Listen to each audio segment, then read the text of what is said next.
Assalamualaikum warahmatullahi wabarakatuh dan selamat datang di kelas jaringan komputer. Adapun hari ini adalah pertemuan ketiga kita untuk topik lanjutan dari pertemuan kemarin mengenai pengetahuan dasar jaringan komputer. Adapun materi yang kita pelajari dari topik hari ini ada klasifikasi jaringan komputer dan topologi jaringan komputer. Oke, sebelumnya kita akan membahas dulu mengenai klasifikasi jaringan komputer.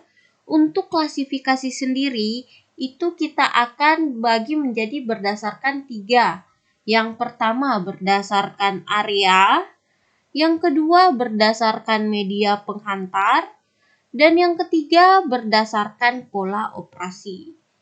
Jadi untuk pertemuan ini, kita akan membahas dulu mengenai berdasarkan area. Untuk berdasarkan area ini, jaringan komputer dibagi menjadi 4. Yang pertama ada LAN atau kepanjangannya Local Area Network. Yang kedua ada Metropolitan Area Network atau MAN.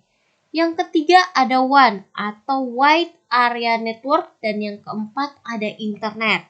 Kita akan bahas satu-satu mengenai jenis jaringan komputer ini berdasarkan area. Yang pertama ada LAN atau kepanjangan dari Local Area Network. Nah, pada Local Area Network ini biasanya juga disebut dengan jaringan lokal, di mana jaringan ini biasanya dibuat itu pada area terbatas, di mana area tersebut bersifat private. Jadi ini lebih privacy karena ukurannya itu kecil atau areanya itu terbatas, lingkupnya kecil. Di mana area LAN ini biasanya diperuntukkan hanya untuk penggunaan di dalam internal organisasi, suatu perusahaan atau instansi atau dalam suatu ruangan saja, ruangan tertentu saja. Di mana jaringan LAN ini hanya dapat memiliki jangkauan mencakup 1 km sampai 10 km. Jadi dari LAN ini kalian hanya bisa mengingat yaitu dia jaringan lokal di mana sifatnya itu area terbatas. Kenapa terbatas? Karena lingkupnya itu dari 1 km hanya sampai 10 km. Dan juga area ini biasanya hanya digunakan pada suatu organisasi, suatu perusahaan, atau suatu ruangan. Contohnya saja yang paling gampang misalnya lab komputer. Nah ini artinya menggunakan LAN karena hanya digunakan pada ruangan tertentu yaitu laboratorium. Atau misalnya sebuah perusahaan. Ini hanya satu gedung saja maksudnya perusahaannya atau suatu divisi tertentu. Intinya contohnya seperti itu. Oke, kita lanjut lagi ke MAN atau Metropolitan Area Network. Di mana MAN ini merupakan jaringan komputer di mana itu cakupannya lebih luas dibandingkan LAN. Jadi lebih besar areanya dibandingkan LAN. Di mana jaraknya itu antara 10 km sampai 50 km. Nah, di dalam MAN ini mencakup sebuah wilayah atau suatu kota. Jadi kan kalau tadi LAN itu hanya seperti suatu gedung, misalnya suatu perusahaan atau suatu ruangan. Sedangkan MAN ini lebih mencakup di mana dia itu suatu desa atau suatu kota. Nah, di mana MAN ini ternyata terintegrasi dari banyak LAN yang berasal dari banyak gedung. Jadi MAN ini misalnya saja, LAN ini adalah gedung misalnya sekolah. Sedangkan LAN yang ini itu perusahaan. LAN yang ini itu kantor. LAN yang ini itu perumahan. Misalnya LAN ini itu kantor juga, kantor B. Nah, di mana LAN ini semua LAN ini saling terhubung dalam suatu MAN, berbentuk dalam satu MAN. Dan jadi dari beberapa LAN ini akan membentuk satu MAN sehingga memiliki cakupan yang lebih luas dari LAN. Oke, itu untuk MAN. Kemudian kita ke Wide Area Network atau WAN. WAN ini merupakan jaringan komputer yang pastinya areanya itu lebih luas dibandingkan MAN tadi atau Metropolitan Area Network. Di mana MAN ini itu, ini wilayah jangkauan WAN itu mencakup sebuah kawasan. Kawasannya itu bisa saja satu negara atau pulau, bahkan satu benua. Jadi yang tadinya misalnya saja MAN itu terdiri dari satu kota atau satu provinsi. Sedangkan kalau WAN ini adalah mencakup seperti besarnya itu satu negara. Jadi di dalam WAN itu terdiri dari dua atau lebih dari Metropolitan Area Network. Jadi apabila LAN itu beberapa LAN merupakan mendirikan suatu MAN, sedangkan beberapa MAN mendirikan sebuah WAN. Jadi ini saling terkait. Lanjut lagi, sedangkan internet apa untuk jangkauannya? Internet itu atau biasanya singkatannya dari interconnection networking merupakan jaringan komputer terluas, artinya lebih luas lagi dibanding WAN cakupannya. Di mana ini cakupannya adalah satu planet atau kita bisa sebutnya juga satu bumi. Di mana internet ini akan menghubungkan semua WAN, MAN, dan juga LAN. Inilah internet. Oke, kita kemudian lanjut lagi. Ini adalah cakupan jarak dari jaringan komputer berdasarkan area. Mungkin tadi ada beberapa yang sudah kita sebutkan. Misalnya, cakupannya itu 10 sampai 100 meter. Biasanya contohnya adalah dalam satu ruangan. Ini adalah jenisnya LAN. 100 sampai 1000 meter. Atau ini biasanya digunakan pada contoh gedung.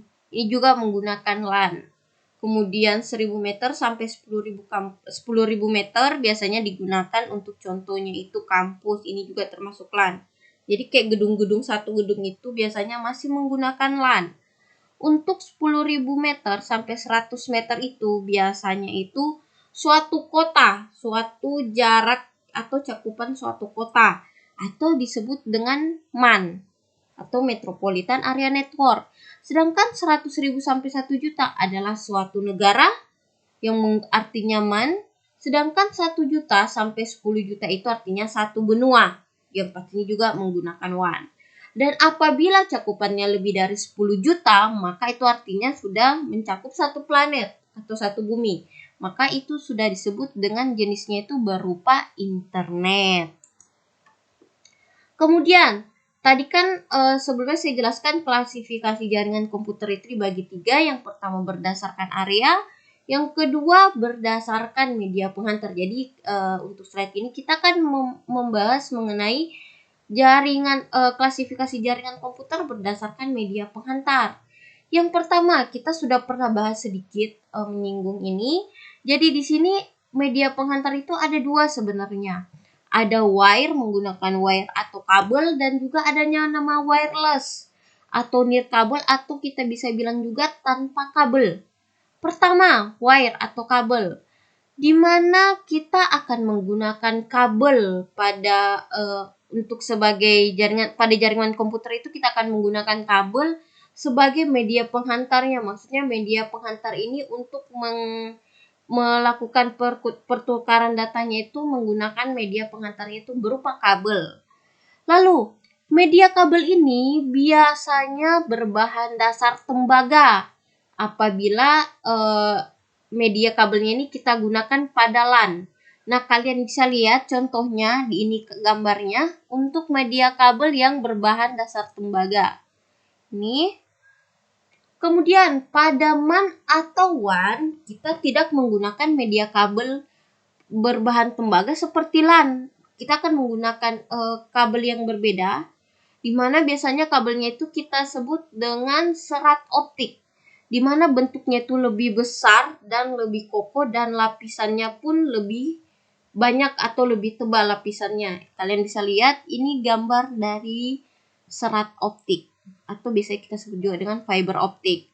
Oke, itu untuk media kabel. Sedangkan untuk media wireless atau non kabel ini tanpa kabel, biasanya jaringan ini pastinya tidak menggunakan kabel, tetapi menggunakan media penghantar gelombang radio atau cahaya infrared ataupun laser untuk menghubungkan antar perangkat. Yang kedua, frekuensi yang digunakan pada radio untuk jaringan komputer itu biasanya sekitar 2,4 Hz atau 5,8 2,4 GHz sampai 5,8 GHz. Oke, lanjut lagi untuk klasifikasi jaringan komputer yang ketiga, yaitu berdasarkan pola operasi.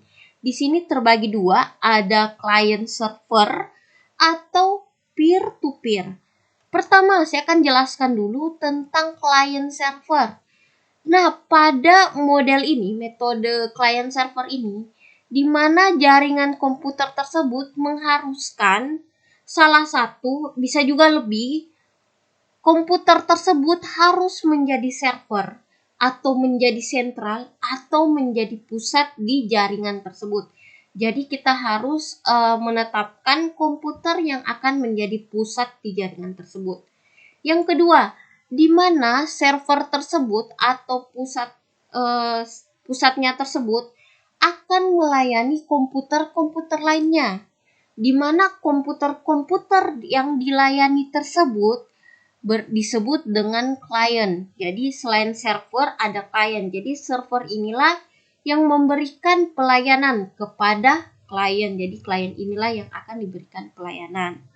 Kemudian ada pun layanan yang diberikan itu bisa berupa akses web. Jadi misalnya server ini bisa misalnya komputer ini dapat mengakses web A.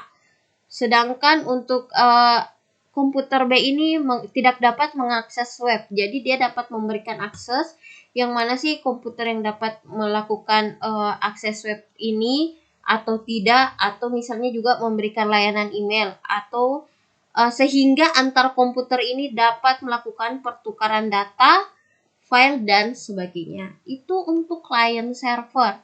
Kemudian terdapat juga pola operasi itu peer-to-peer. Peer-to-peer itu bedanya dengan client server di sini di mana semua komputer bisa menjadi server, merangkap juga sebagai klien. Jadi satu komputer ini dia memiliki dua peran sekaligus, bisa sebagai server dan bisa sebagai klien. Jadi komputer ini dapat menerima atau juga memberikan akses kepada komputer lainnya. Namun hal ini sebenarnya kurang baik atau kurang cocok digunakan. Kenapa? Karena adanya masalah manajemen atau pengaturan filenya dan juga dari segi keamanan komputernya. Apabila pengguna dalam jaringan tersebut, pengguna komputer dalam jaringan tersebut sudah terlalu banyak. Kenapa dibilang keamanan komputernya tersebut kurang baik? Karena semua komputer bisa sebagai server dan dapat mengatur jaringan tersebut. Jadi apabila terlalu banyak, maka dari segi keamanan dari datanya, pertukaran datanya sendiri itu sudah tidak aman, karena misalnya dia dapat A dapat mengeluarkan data ke B, ke C dan ke D. Jadi sebaiknya model yang baik itu adalah client server, di mana terdapat beberapa komputer sebagai server dan juga beberapa komputer sebagai client. Oke, kita lanjut lagi.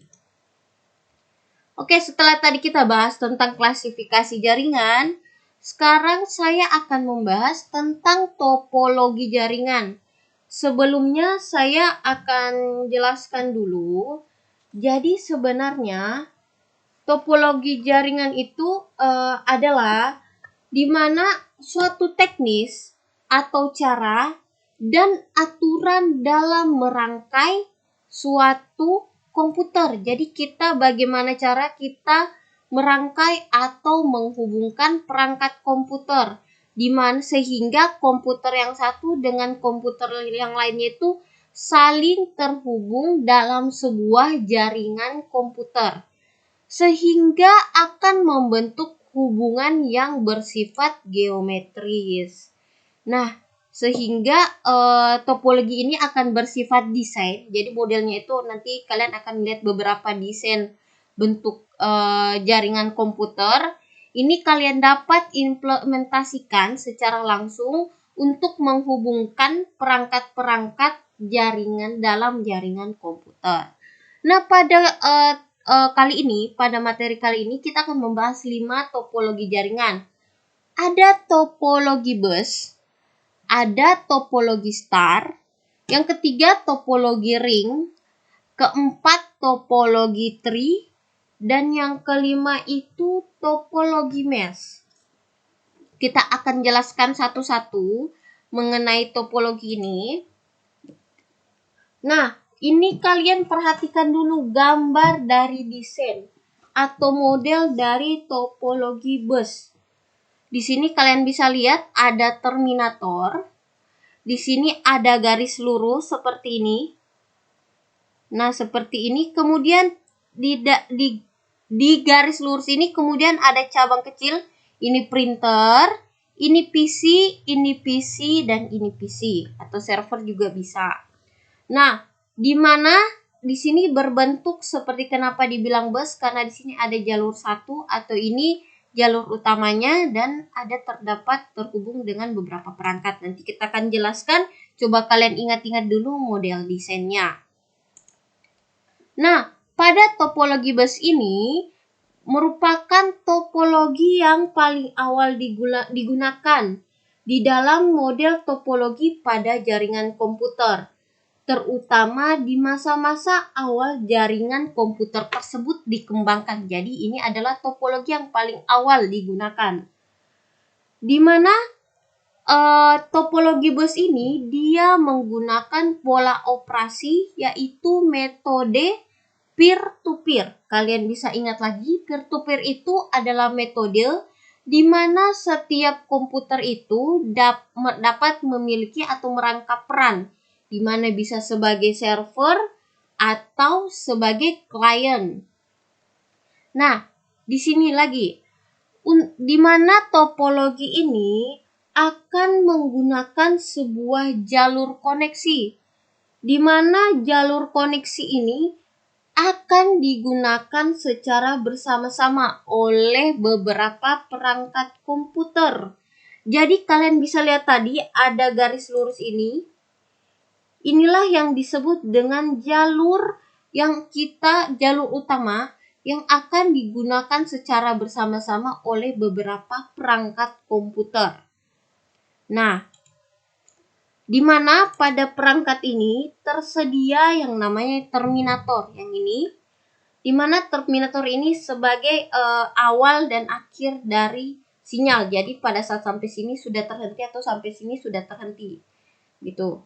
Untuk memutus jaringan. Oke, lanjut lagi. Nah, apa sih kelebihan dan kekurangan dari topologi bus ini?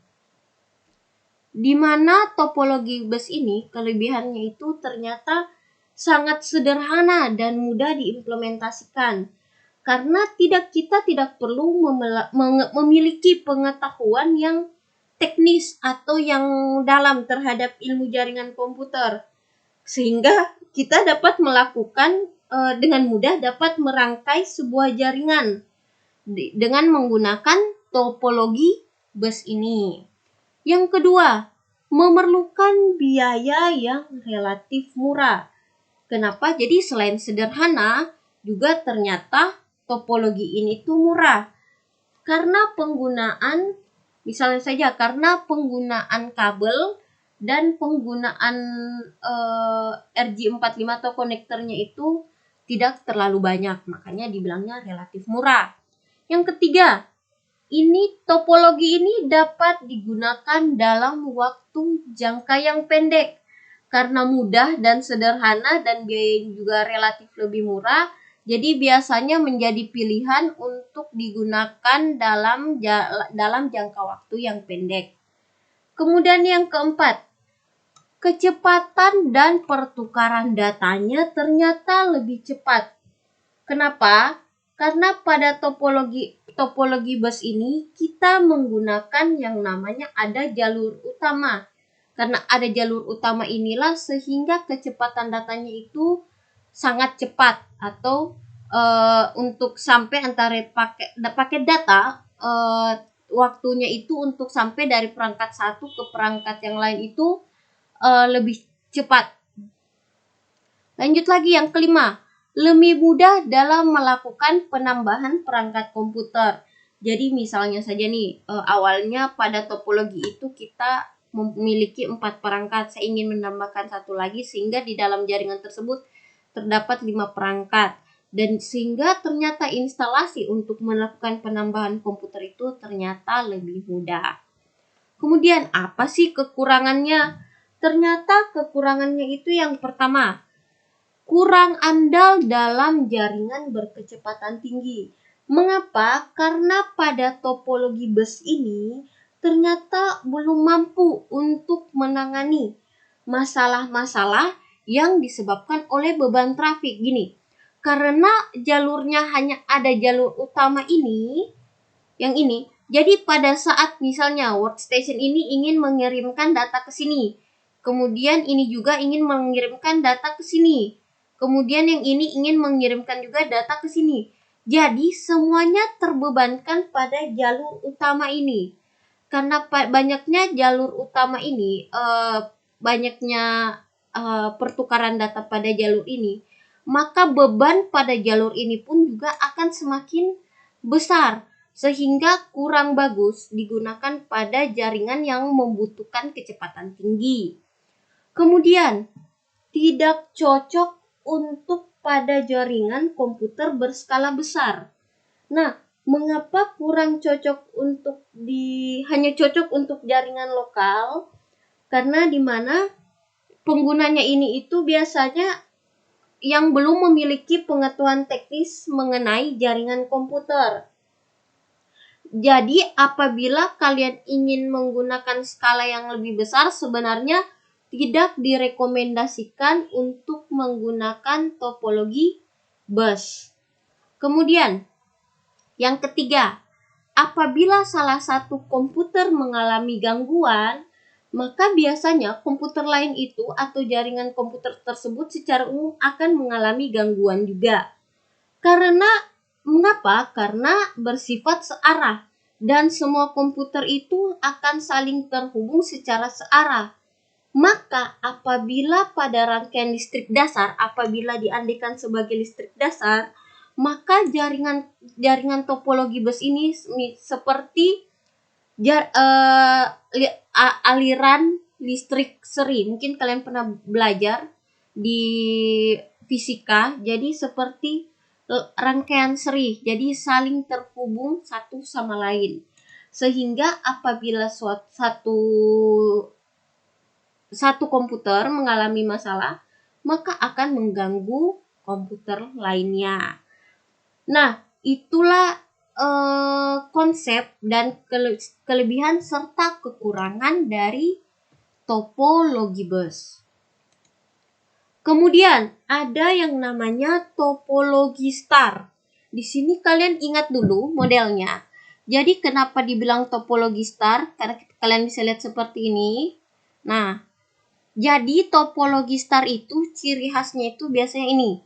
Ada satu perangkatnya itu bisa dalam bentuk komputer atau hub atau switch, di mana perangkat ini akan menjadi pusat atau menjadi server bagi perangkat lainnya. Jadi kalian bisa ingat-ingat dulu modelnya. Jadi ada satu perangkat pusat yang kemudian akan dihubungkan dengan ke perangkat lainnya. Jadi akan berpusat ke satu perangkat.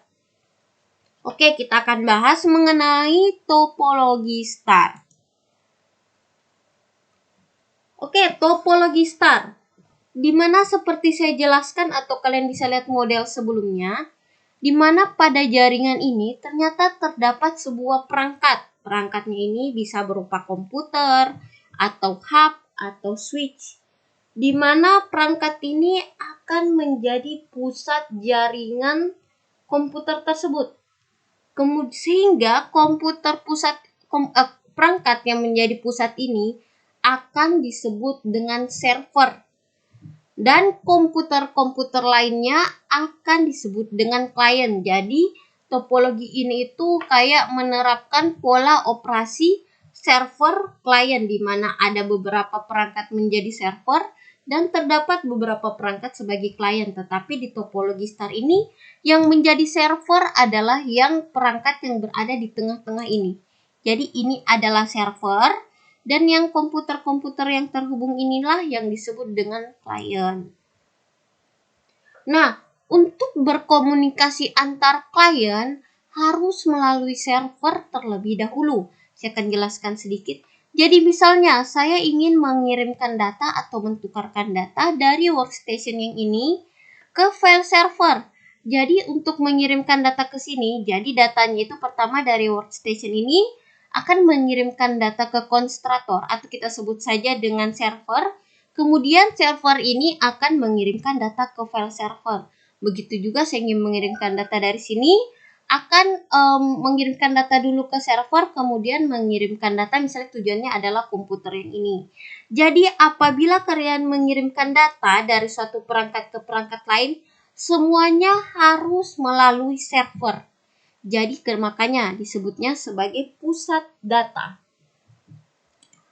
Lanjut lagi, di mana topologi ini biasanya digunakan pada jaringan komputer skala kecil dan skala menengah. Contohnya saja digunakan pada lingkungan perumahan atau misalnya pada sekolah, pada kos-kosan, dan lain-lain. Oke, di sini lanjut lagi kita akan membahas tentang apa sih kelebihan dari menggunakan topologi star. Nah, seperti saya bilang tadi, pertama yaitu lebih andal dan juga lebih aman digunakan di dalam jaringan komputer. Mengapa? Karena tidak adanya atau kemungkinan terjadi tabrakannya itu kecil atau tidak ada. Misalnya begini, pada bus itu, misalnya saya ingin mengirimkan data printer ke workstation ini ke printer. Kemudian saya ingin mengirimkan file server ke workstation ini. Jadi apabila kita mengirimkan pada waktu yang bersamaan, maka ada peluang akan terjadi tabrakan pada saat menuju ini dan saat menuju ke ini menuju ke sini. Jadi ada kemungkinan tabrakan antara ini. Nah, itu namanya collision, adanya tabrakan data. Jadi pada topologi bus ini ada kemungkinan terjadi tabrakan antar data. Sedangkan pada topologi star ini, itu kemungkinan adanya tabrakan data itu tidak ada. Kenapa? Misalnya ini, saya ingin mengirimkan workstation ke file server. Jadi semuanya kan akan ditampung dulu ke file server, ke server, kemudian akan dikirimkan ke file server. Kemudian workstation akan dikirimkan dulu ke server, baru ke PC yang ini. Jadi sebenarnya tidak ada tabrakan data karena semuanya ditampung dulu atau melewati server. Itulah kelebihan dari topologi star. Yang kedua, mudah diimplementasikan atau mudah diperbaiki atau dirawat apabila ada gangguan. Jadi untuk dalam segi perawatan sebenarnya topologi star ini lebih mudah perawatannya dan perbaikannya. Yang ketiga, lebih aman dan andal karena terpusat sehingga privasinya lebih baik. Nah, di sini kenapa privasinya lebih baik? Kenapa? Karena pada jaringan ini semuanya harus melalui file server dulu, dan juga file server inilah yang mengatur akses seluruh klien. Jadi yang memegang semua aturan di jaringan komputer ini hanya dilakukan oleh server. Sedangkan pada topologi bus ini yang seperti metode peer-to-peer, semuanya itu dapat melakukan akses, sehingga dari segi keamanannya sendiri itu kurang bagus, beda dengan topologi star. Semua memiliki tugasnya masing-masing. Sehingga yang berperan penting itu hanya maksudnya berperan penting dalam jaringan ini yaitu server. Sehingga dari segi keamanan sendiri pastinya lebih aman karena semuanya tersimpan di server. Lalu, dalam menambah atau mengurangi jumlah komputer juga itu tergolong mudah. Jadi apabila kita ingin menambahkan perangkat, seperti saya bilang tadi, menambahkan perangkat pada topologi ini pun juga masih tergolong mudah. Jadi dari kelebihan ini apa sih kekurangan menggunakan topologi star? Jadi kekurangannya itu begini, karena semuanya bergantung pada server ini, karena apabila kita ingin mengirimkan data semuanya harus melalui server, maka beban trafficnya atau pertukaran data yang ditampung oleh server ini akan semakin besar. Jadi semakin banyak pertukaran data, maka akan semakin besar pula beban traffic yang harus ditanggung oleh server. Sehingga bisa saja server ini down atau intinya susah bekerja begitu karena besarnya beban yang harus ditanggung oleh server. Yang kedua, apabila ada gangguan pada server, maka akan berdampak pada semua komputer. Jadi apabila servernya ini down, maka semua komputer yang disebut klien ini, maka akan berdampak karena untuk mengirimkan data dari dari perangkat satu perangkat lainnya harus menggunakan server, harus melatih server. Jadi apabila servernya down, maka perangkat-perangkat ini akan tidak bisa berkomunikasi. Nah, inilah salah satu kekurangan yang paling berasa. Kemudian, biayanya pun ternyata relatif lebih besar dibandingkan topologi bus. Mengapa? Karena pastinya penggunaan kabel pun yang lebih banyak. Yang keempat, apabila trafiknya banyak atau lagi padat, maka kecepatannya pun pastinya akan berkurang. Itu kecepatan mana sih yang akan berkurang? Biasanya itu akan terpengaruh kecepatan servernya. Karena akan mengolah data, paket data yang lebih banyak. Itu untuk konsep dari topologi star beserta kelebihan dan kekurangannya. Oke, kita lanjut lagi ke topologi selanjutnya. Ada topologi ring. Mungkin kalian bisa lihat dulu, hafal-hafal dulu bentuk dan desain dari topologi ring. Nah, bisa kalian lihat bentuknya itu semuanya saling terhubung sehingga berbentuk seperti ring. Nah, oke, saya akan berikan penjelasan mengenai topologi ring, di mana ternyata ciri khas dari topologi ini adalah akan menghubungkan setiap komputernya satu persatu. Sehingga seperti kalian lihat sebelumnya akan menyerupai cincin. Jadi semua komputer ini akan dihubungkan satu persatu. Nah, kemudian di mana sebenarnya topologi ring ini hampir mirip dengan topologi bus. Bedanya pada bus itu terdapat terminator, di mana terminator ini akan menghentikan arus data. Jadi ada tempat berhentinya begitu di kanan kirinya. Bedanya dengan ring ini, ring ini itu tidak terdapat titik henti atau terminator. Jadi data ini dapat berputar terus-menerus. Beda seperti tadi bus itu ada titik berhentinya. Itulah bedanya topologi ring dan bus. Di mana sama seperti bus, di sini juga menggunakan metode peer-to-peer atau setiap komputer itu dapat merangkap menjadi bisa merangkap menjadi klien, bisa juga menjadi server. Nah, di sini paket data akan melewati kesatuan rangkaian dan setiap komputer yang terhubung. Di sini akan saya jelaskan sedikit bagaimana sih cara kerjanya dari topologi ring ini. Misalnya, saya ingin mengirimkan data dari workstation ini ke workstation yang ini. Jadi A ke D misalnya. Jadi apabila saya ingin mengirimkan data atau mentukarkan data dari PC A ke PC B, yaitu maka bentuk alurnya itu maka datanya akan gini. Datanya yang dari awalnya dari PC A maka akan menuju ke PC B. Dia akan melihat apakah PC ini yang dituju, apabila bukan maka dia akan menuju lagi ke PC C. Kemudian akan mendeteksi apakah PC ini yang dimaksud. Apabila tidak, maka dia akan lanjut lagi ke PC selanjutnya, ke PC D.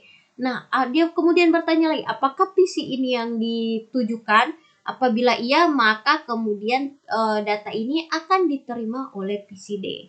Jadi, pada saat pengiriman data akan melewati semua komputer. Maksudnya semua komputer di antara PC yang akan menjadi tujuan. Nah, itulah sistem cara dari topologi ring. Kemudian, apa sih kelebihan dan kekurangan dari penggunaan topologi ring? Yang pertama, kelebihannya itu implementasinya lebih mudah dan lebih murah. Nah, dari segi penggunaannya itu ternyata tergolong mudah. Dan juga biaya yang digunakannya pun, yang dikeluarkan pun relatif lebih murah dibandingkan star. Karena kenapa penggunaan kabelnya itu lebih sedikit dibandingkan dengan topologi star. Kemudian, mempunyai performa yang lebih tinggi dari topologi bus. Salah.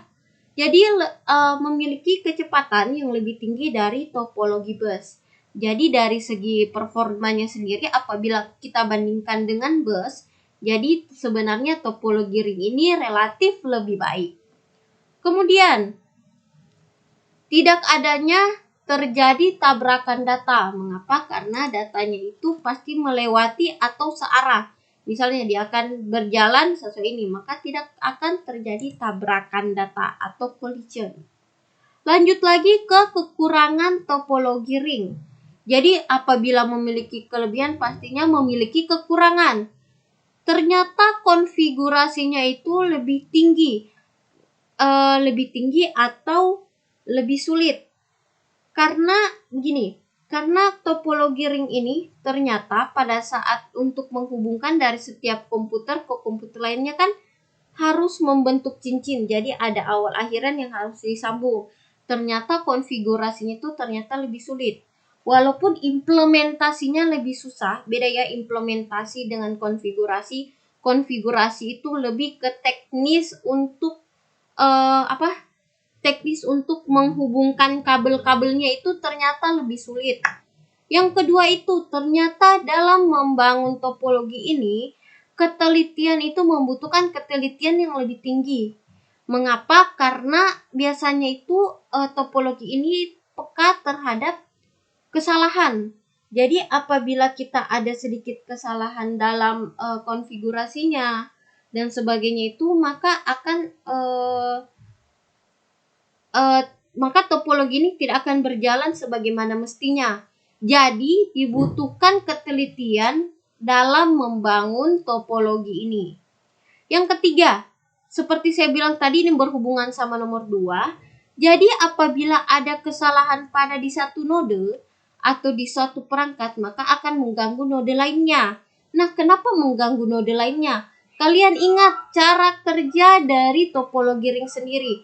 Untuk mencapai dalam pertukaran data, biasanya dia akan melewati komputer di antara dari pengirim data dan penerima data. Jadi dia akan melewati PC tersebut atau node tersebut. Jadi apabila ada gangguan pada misalnya saya mengirimkan data tadi dari A ke D. Jadi dia harus melewati B dan melewati C. Tetapi apabila ada gangguan di C, maka data dari A ini tidak akan dapat sampai ke D. Karena pada C-nya pada saat melewati C akan ternyata memiliki gangguan. Sehingga datanya akan gagal disampaikan ke PCD. Itulah bahwa ini salah satu harus teliti. Jangan sampai salah satu nodenya itu bermasalah. Karena akan mengganggu node yang lainnya. Dan juga kekurangan lainnya yang mungkin akan lebih berasa juga itu ternyata proses transfer datanya itu akan lebih lama. Kenapa lebih lama? Karena harus melewati semua komputer.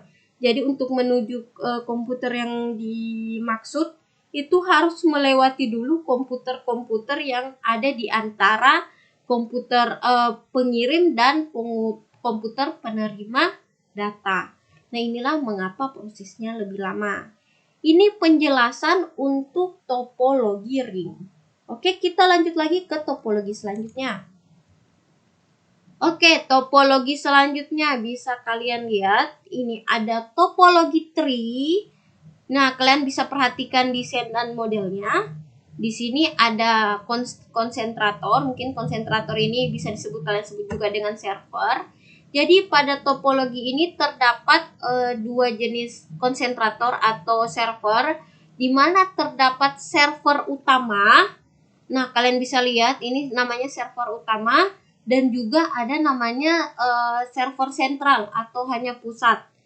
Mengapa ini? Apa sih tandanya dari server utama itu? Server utama itu tandanya, lihat. Sebenarnya semua itu tujuan dari jaringan ini menuju ke perangkat ini, ke server utama ini. Kalian bisa lihat. Nah, sedangkan untuk server pusat ini, yang konsentrator yang indah ini, dia itu hanya untuk mengatur dalam beberapa PC. Misalnya untuk yang ini, dia mengatur PC yang ini, sedangkan server yang ini akan mengatur dua PC ini. Jadi server pusat, jadi kayak topologi tree ini nanti akan membentuk suatu kelompok-kelompok, di mana dalam satu kelompok tersebut akan ada server pusat. Misalnya di sini ada 3 kelompok, kelompok 1, kelompok 2, kelompok 3. Di mana kelompok 1 ini saya rasa karena hanya satu PC langsung terhubung saja ke server utama. Pada kelompok 2 di sini adapun yang menjadi pusatnya adalah yang ini. Kemudian yang di kelompok 3 ini yang menjadi pusatnya adalah yang ini. Jadi pusat-pusatnya inilah yang akan terhubung ke server utama. Itu model dari topologi tree. Kita akan memberikan penjelasan sedikit mengenai topologi tree.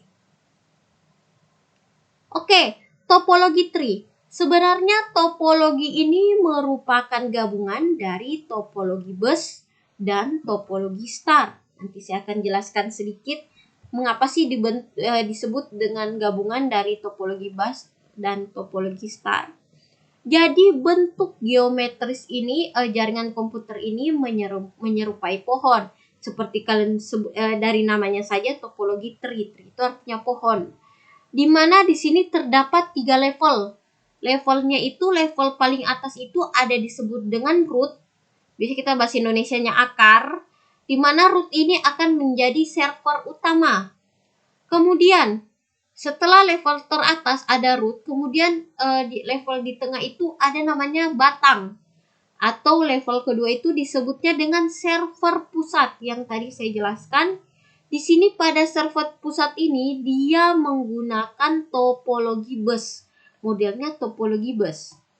Sedangkan untuk rantingnya itu akan berbentuk, maka rantingnya itu adalah klien-klien yang tadi itu akan membentuk topologi star. Jadi sebenarnya setiap kelompok ini dalam satu kelompok itu bentuknya star, tetapi untuk menghubungkan antara server pusat-pusat server ke pusat utama itu sudah menggunakan topologi bus. Makanya disebutnya gabungan dari topologi bus dan topologi star. Oke, kita lanjut lagi ke apa sih kelebihan dan kekurangan menggunakan topologi ini? Nah, ternyata karena topologi ini bersifat scalable atau dapat diukur, sehingga sebenarnya topologi ini bisa digunakan pada jaringan komputer skala kecil hingga skala besar.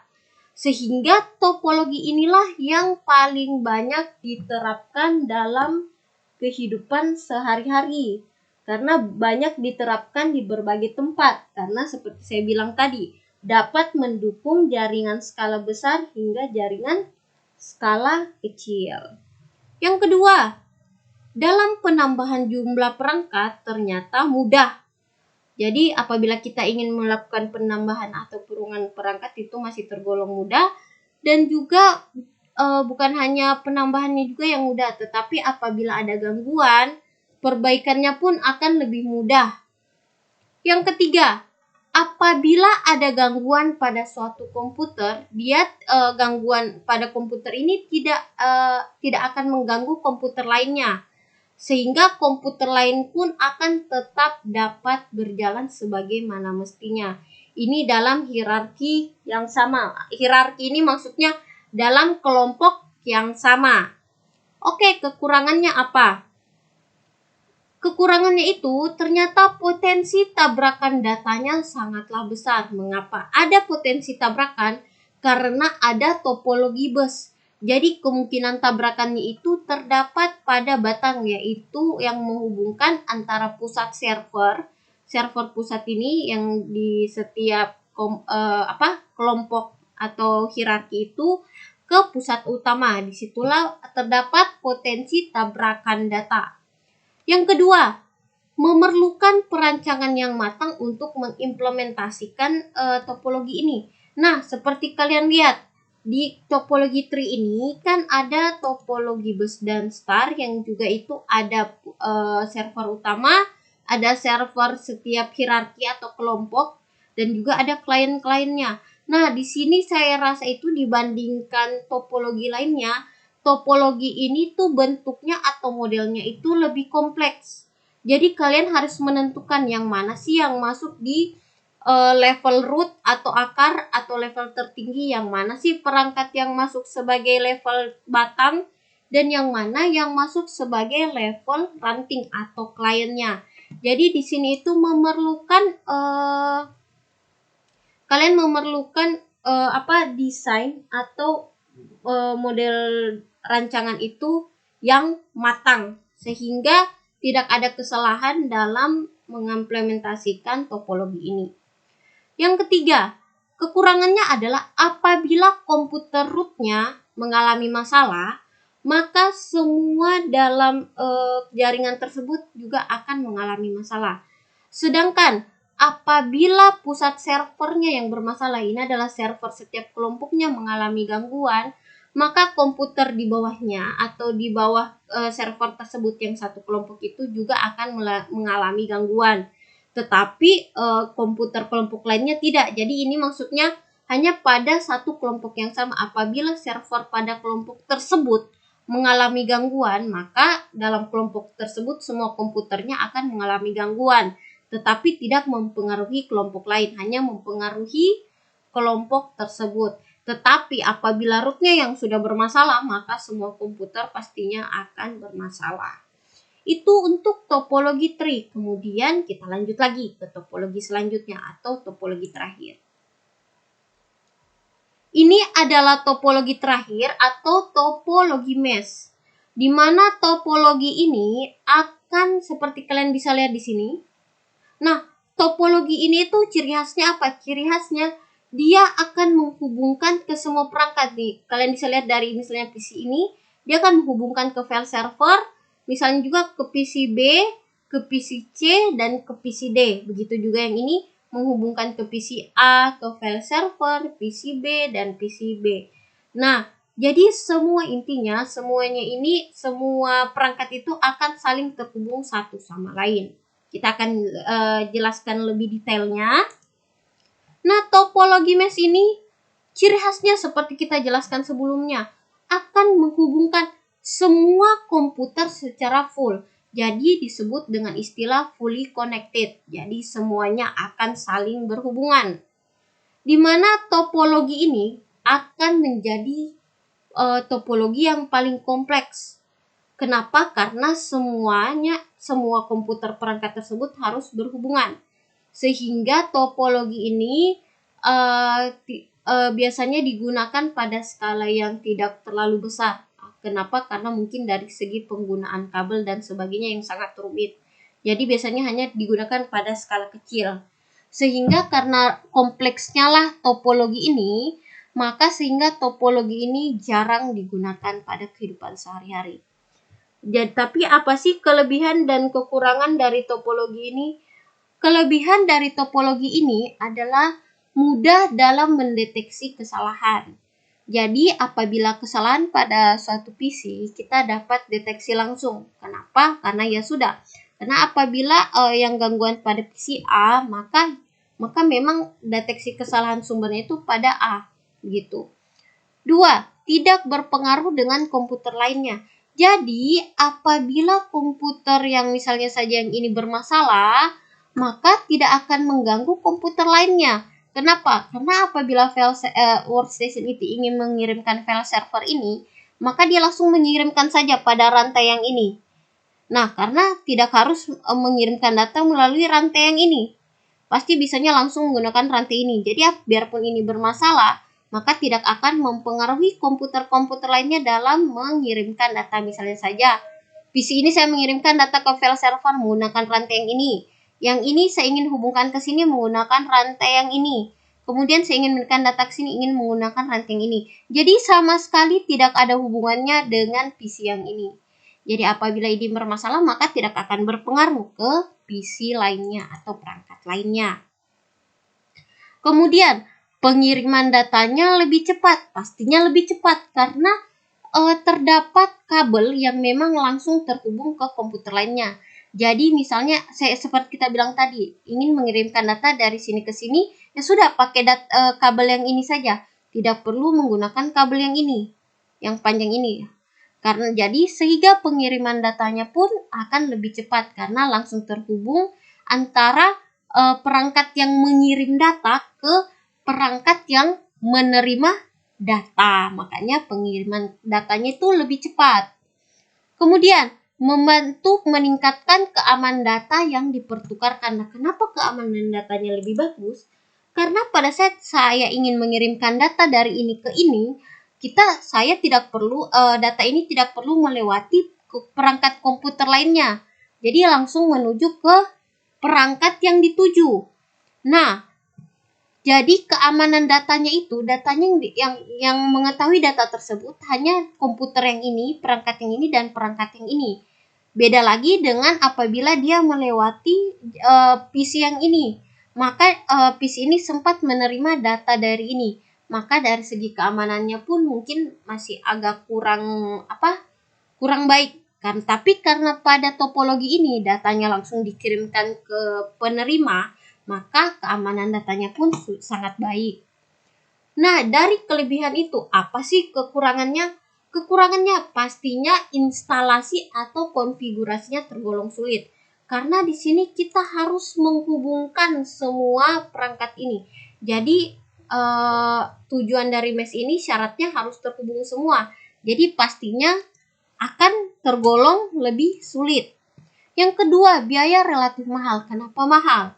Karena penggunaan kabelnya pada topologi ini menggunakan kabel yang amat sangat banyak. Sehingga pasti biaya yang dikeluarkan untuk membelikan kabel pasti juga lebih banyak. Sehingga biaya yang dikeluarkan lebih mahal. Kemudian, topologi ini tidak praktis. Kenapa tidak praktis? Karena terlalu kompleks atau terlalu banyak kabel. Nah, karena tidak praktis inilah sehingga tidak cocok digunakan dalam kehidupan sehari-hari. Makanya disebut topologi ini jarang digunakan. Oke, mungkin ini saja untuk materi hari ini. Jadi pada materi hari ini kita membahas tentang klasifikasi jaringan berdasarkan tidak ada area, ada juga media penghantar dan pola operasinya.